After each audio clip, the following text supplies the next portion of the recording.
बिस्मिल्लाहिर्रहमानिर्रहीम। अस्सलाम वालेकुम मेरी प्यारी यूट्यूब फैमिली, कैसे हैं आप सब। आज मैं आपको बताऊंगी क्लिनजिंग करने का बेहतरीन तरीका। ठंडे दूध से रुई की मदद से पूरा चेहरा जो है वो उसको साफ़ कर ले। इसके बाद 2 खाने के चम्मच अर्ग गुलाब और 1 चाय का चम्मच शहद और 1 चाय का चम्मच दही मिलाकर इसका मिक्सचर बना ले। इसके बाद चेहरे का लेप कर ले और 15 मिनट के बाद चेहरा धो ले। इंशाल्लाह आपका चेहरा जो है वो, अगर आप इसको रूटीन बना लेंगे तो आपकी जिल्द जो है ना वो हमेशा तरोताज़ा रहेगी।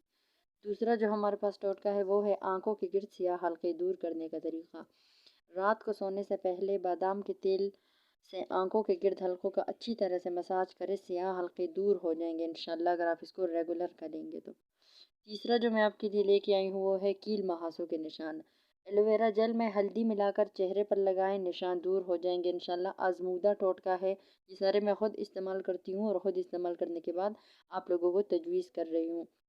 अगर आपको मेरी वीडियोस अच्छी लगे तो प्लीज़ मेरे चैनल को सब्सक्राइब करें, लाइक करें और अगर दोस्तों के साथ ज़रूर शेयर